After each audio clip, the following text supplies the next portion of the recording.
Still looking at me.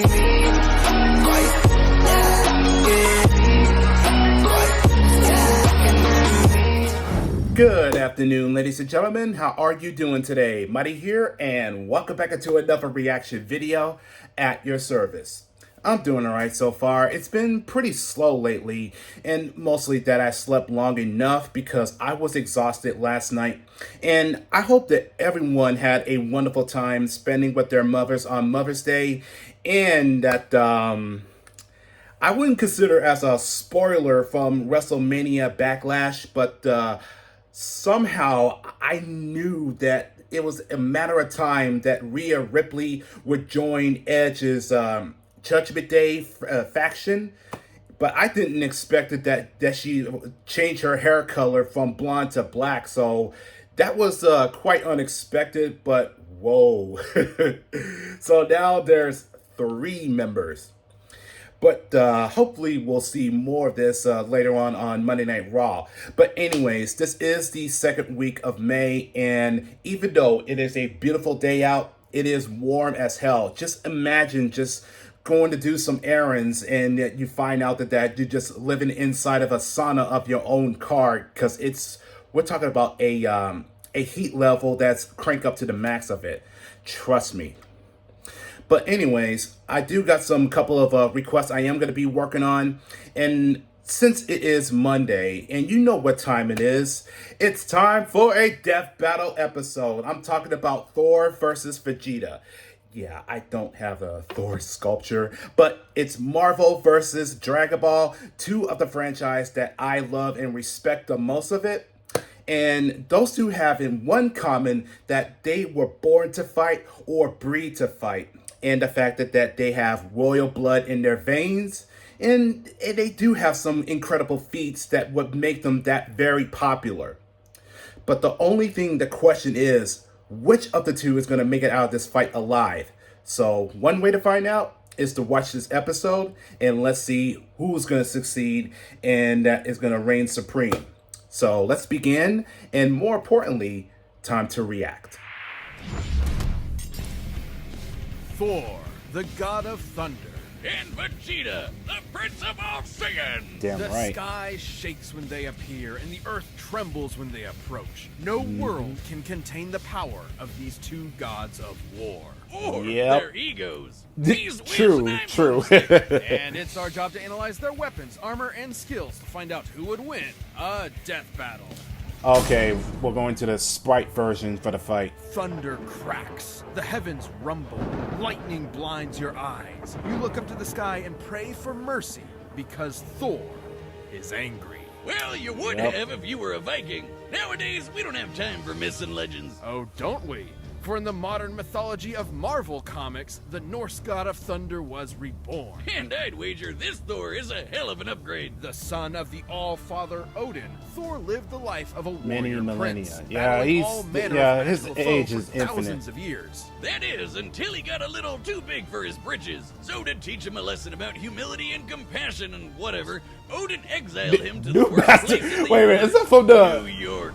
Ooh, from yeah. Avengers Thor's Endgame? guardian body is immensely durable, immune to disease, and capable of healing far faster than any mortal man. He's also the literal god of strength. We're talking lifted a planet-sized serpent strong, knocking out the Phoenix Force strong. Yep, arm that wrestling really with did Hercules happen. And almost throwing the Earth out of orbit strong. I Notably, do he was once remember blasted there was with a graviton old which subjected animated him to the gravity of a neutron animated star. episodes that That's over features with 200 Thor billion versus times Hercules. greater than Earth's gravity. And he's got the stamina to match. Nice. Able to fight for 40 days and 40 nights without stopping. And what better weapon for the god of storms to wield than a sentient cosmic storm? Eons ago, the almighty god Tempest rampaged through the universe. It arrived in Asgard, and after a pitched battle, Odin managed to trap it within a block of the magical ore Uru that he would forge into his son's hammer, Mjolnir.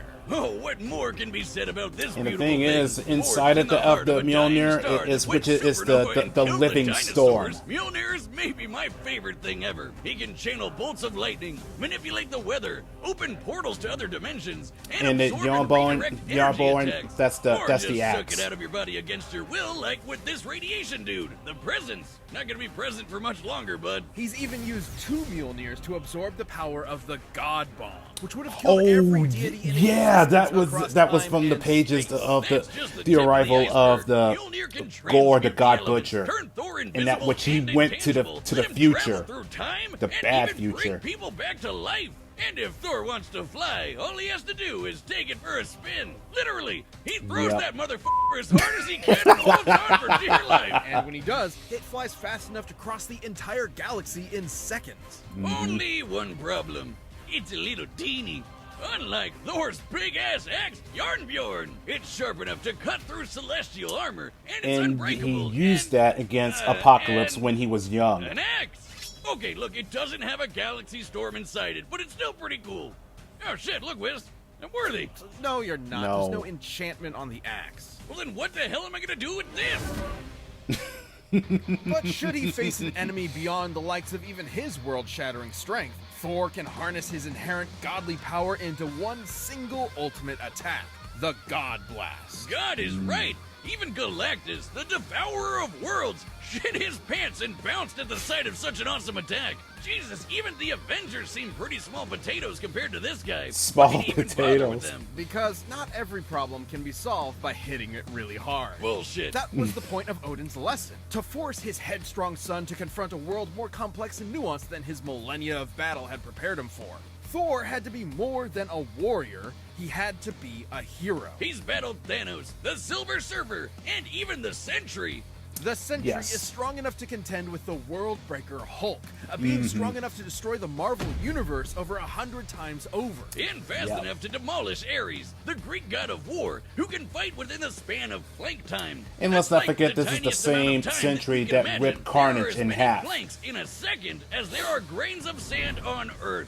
Oh wait, did I say Earth? I meant 10 million billion Earths! Thor has tanked disintegration beams trying to tear apart his atoms one by one, survived Mephisto trying to consume his soul, and even withstood a temporal rift that aged normal people to dust. Oh, he's a hard bastard to kill, and even nastier when he loses his temper. By entering a state known as Warrior's Madness, Thor commits an unpardonable sin in Asgardian society, and willingly sacrifices his sanity for a tenfold increase in power. Yeah, despite being a really smart I did not know about that. I guess I forgot about that part. Opera, Doc? Thor has struggled with being worthy of his father's legacy and throne, but no matter what unbelievable shit Marvel throws at him, Thor always rises to the occasion. Take the time this big machine called the World Engine was controlling Yggdrasil, the world tree that connects 10 universe-sized realms. The World Engine's purpose was to mechanically trick Yggdrasil into disrupting the natural flow of Ragnarok, the end of the world.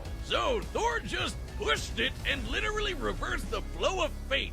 That's right. Holy he outmuscled a giant multiversal tree and prevented I think that's Armageddon. one issue that I did not know. Go a step further and defeat the mysterious elder gods that manipulated the cycle of Ragnarok in the first place, ending it forever. So perhaps now, when you look up at the thundering sky, you won't fear the gods' capricious wrath. And because all the people of Asgard has been reborn, in which that led to Siege.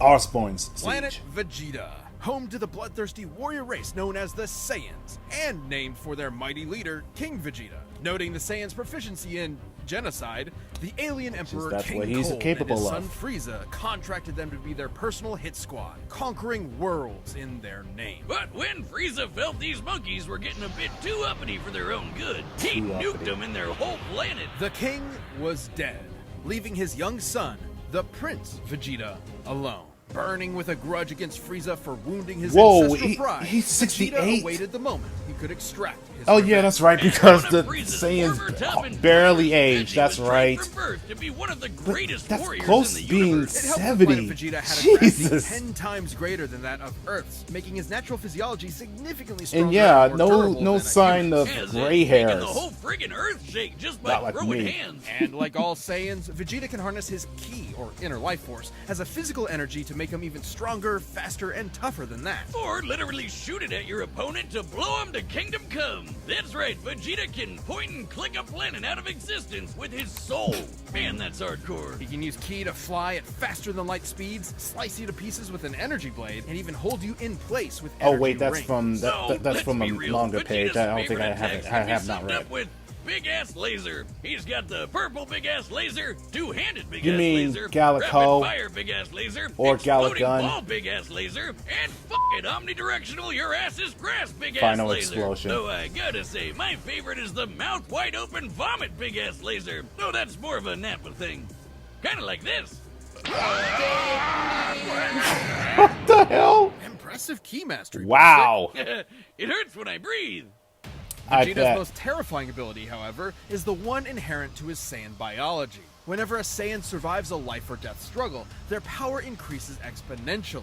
That's what Frieza was so terrified of, the Saiyan's infinite evolutionary potential. So it's no wonder Vegeta eventually toppled the alien tyrant with the help of another surviving Saiyan, Kakarot. And with Frieza's defeat at the hands of this earthbound Super Saiyan, Vegeta had a new rival and a new goal. Become blonde! No battle required. Vegeta can harness the rage of his Saiyan heritage It's and more like transform to into a Super surpass Saiyan 2 his- and a his Super rival, Saiyan Kakarot. 2. But try as he might, Vegeta struggled to keep up with Goku's ever-increasing power. And that Guess it was doesn't a help big that problem. Veggie is maybe the single cockiest bastard to ever have existed.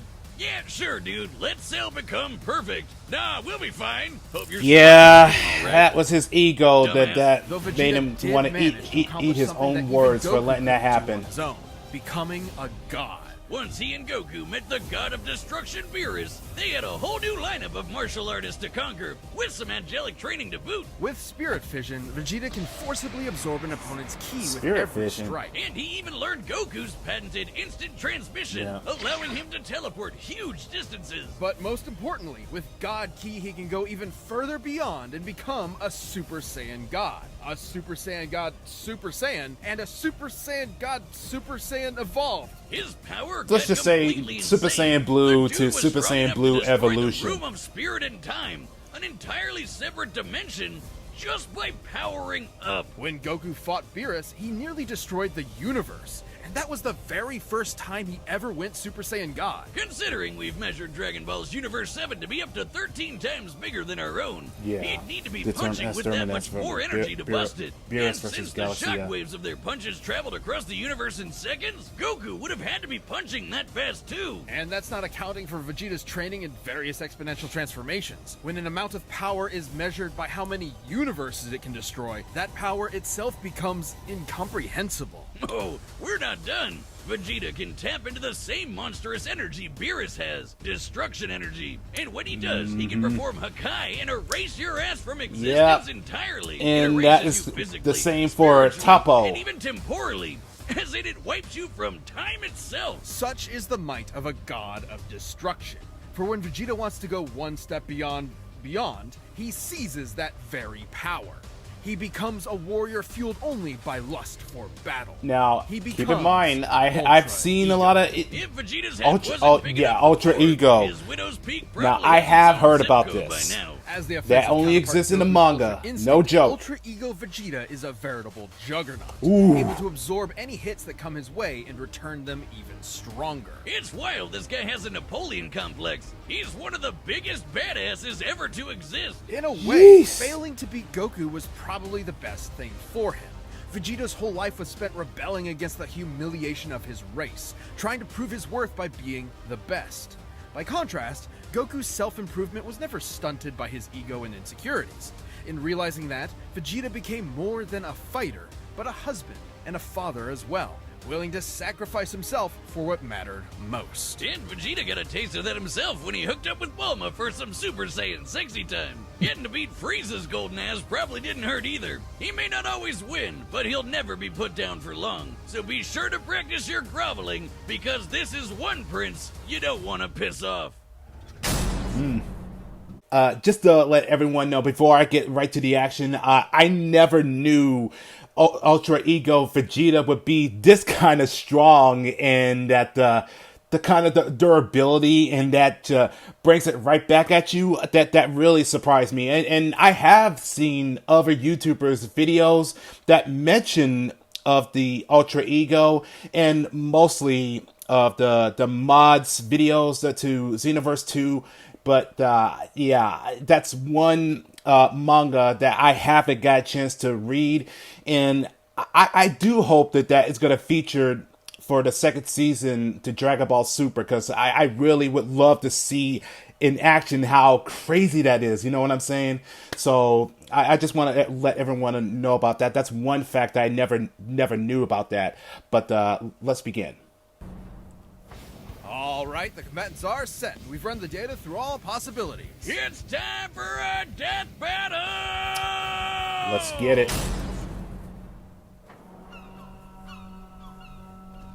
Ooh, that's a nice.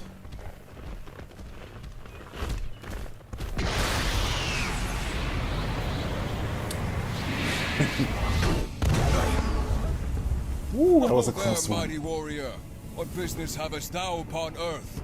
Throw that hammer at me again, and my business will be polishing my gloves upon your face! Wait a minute! Isn't that the voice actor from Dragon Ball Z Abridged? It's that count. Uh-oh. Here it comes. Oh, snap, you hear that?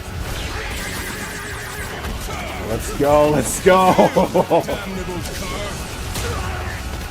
In Thou a fights cur? well for a mortal. Alas, you face a god. Now he's carrying two weapons.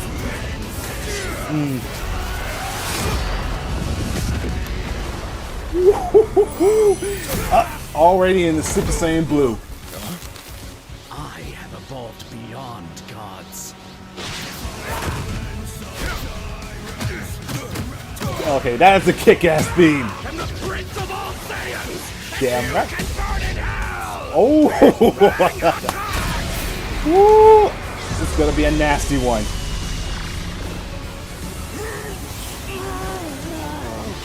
Oh yeah, that's right, because Neo can absorb any energy. Thou art unworthy. And Vegeta isn't.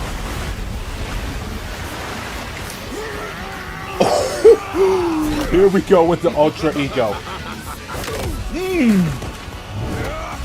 Jesus! Damn. Does a god such as yourself feel fear? Holy shit!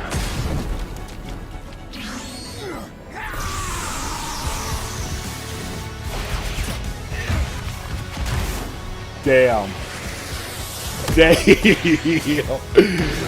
This is wild. No fear, only hunger. God Berserker, yep.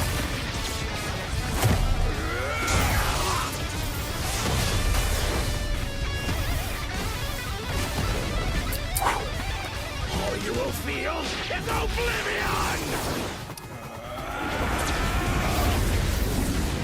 Oh boy. Feel heaven's wrath.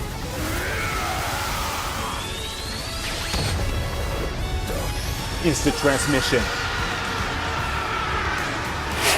Holy crap! Deja vu.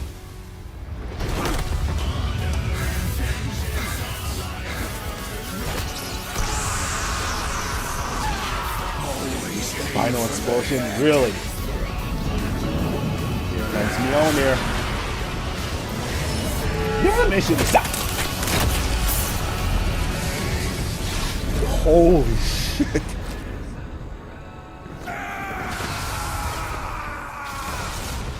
Respect, Thor. Respect.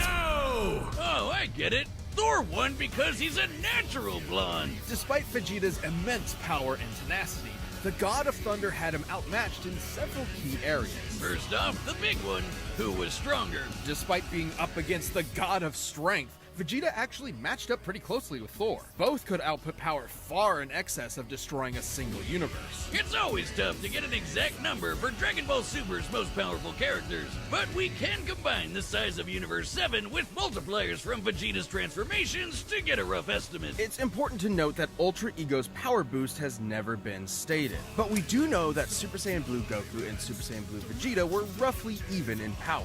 When Goku applied a Kaioken times 20 boost to fight Jiren, Vegeta kept up after going Blue Evolved, implying that both increases in power are roughly the same increase. Similarly, Blue Vegeta matched base Top, and needed Blue Evolve to keep up with Top's God of Destruction form, which is extremely similar to Ultra Ego in theme and purpose. Given this is the best current example of a measurable form akin to Ultra Ego, we can assume that Ultra Ego's boost in power, at least initially, could be extremely similar in terms of a percentage increase, making Ultra Ego's original state about 20 times more powerful than Blue Evolve. With that in mind, Vegeta at his peak could destroy a universe roughly 260,000 times over. And Thor was pretty close to that. Taking a look at the Marvel Universe's size, which has a radius of at least 1 trillion light years, as well as scaling to the World Breaker Hulk, Thor ended up only about 10 times stronger. Not terribly different, and it's definitely possible Vegeta's power could increase during the fight to match it. But even if he was stronger, it wasn't the only thing that mattered. Ultra Ego's damage absorption could only do so much against an opponent like Thor. Vegeta may have trained as a warrior from birth, but Thor has been fighting for millennia against a much wider variety of foes, allowing him to adapt to Vegeta fairly easily. And the fact that Thor was way faster gave him a lot of leeway to use that extra combat experience. Applying Vegeta's transformation multipliers to the shockwaves from Goku and Beerus' punches, Vegeta should be able to fight at nearly 300 quintillion times the speed of light. But scaling to Ares moving within plague time? Thor would be over 70 quadrillion times faster. More than fast enough to avoid Vegeta's key attacks, and even more importantly, absorb all of them with Mjolnir. This alone could shut down all of Vegeta's ranged attacks. Sure, Veggie could absorb it back with Spirit Vision, but he'd have to hit Thor first. And with that much of a speed difference, that's easier said than done. And since Thor can just will the energy out of somebody, he could just take it right back, and then some. Even without absorption, Vegeta's ki reserves are not infinite, and many of his battles have ended with him at low energy. He was exhausted by the end of the Tournament of Power, which lasted about 1 hour in total. Meanwhile, Thor fought an army for over a month straight. Theoretically, Vegeta could have ended the fight immediately with Hakai, if not for the fact that Thor has resisted existence erasure before, including physically, spiritually, and temporally. Meanwhile, Vegeta had no way to match the God Blast, which could have killed friggin' Galactus. And that guy has threatened the infinite multiverse with destruction just as a side effect of his battles. That's a level of power beyond anything we've seen in Dragon Ball yet, let alone Vegeta. Vegeta was never going to go down easy, but Thor's raw power, speed, and devastating godly abilities were too much for the Prince of All Saiyans. Vegeta nearly won until Thor blew his mind. You might say that pun was kind of terrible. You don't do puns! Oh, God. Aw. My thing. Well, the winner is Thor. Wow. I guess goes to show that the big difference between Thor and Vegeta. Thor is a god. Vegeta is a Saiyan.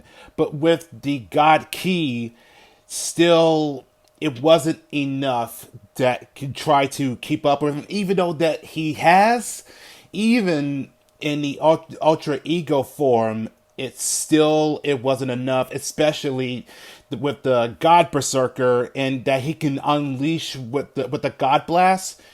I think it's a pretty scale make that makes him even faster, and more importantly that he has more fighting experience than Vegeta ever could, close to where he is, and the fact that his age is over millennia, so it's really hard to tell how old he is. And that I did leave a post on the community to see which of the two is gonna win the fight, and there was like 68 or 67% says that Thor's gonna win. So I was like, really? Well, you can't argue with that. But it was a pretty good fight. And not to mention, nice theme that was really badass. I like that. But, just seeing another superhero that triumphs over Saiyan, I really don't like to bring this up, but it does reminds me a lot from Superman versus Goku. And I know the fact that there are fans from the community is still arguing about this, that if what would have happened if Goku achieved of the Ultra Instinct form to take on Superman, or if we get like a different version of Superman, whether it's from the New 52 or the post of the Multicity or Multiverse crossover, and seeing the older and the wiser Superman. Yeah, I think it's still debatable that it's going to be a really struggle to determine of which is that's reigns supreme over. But I apologize if I bring this up, but it's just like, if it's anything like Goku, then and then I guess it's that Vegeta that lost. So hat goes to the All-Father, the King of Asgard, which that Thor currently is, and that we will see of a crossover story event, which is titled Banner of War, that will be happening, and not to mention that it will be Thor's 60th anniversary. That goes for the Hulk. So this is going to be a grudge match that resembles and obviously reminds of the movie Thor Ragnarok. Excuse me. So it's going to happen, and I can't wait to see who's going to win over this, Hulk or Thor. But I think that's going to be it for right now. So great episode, and what did you think of the outcome would have been differently? So I'd like to hear what your thoughts are. And if you aren't new to this channel, and if you like what you see so far on this channel, be sure to click that tiny little bell, and you get subscribed and get notification from yours truly, your friendly neighborhood reactor man, for reaction, gaming, music, streaming, and anime. And also, if there is any requested videos that you want me to react, I'll be more happy to do so for the sake of entertainment. But most of all, this is me just doing my best to bring that entertainment just for you, because this is what I love to do. But take care, and Mighty signing out.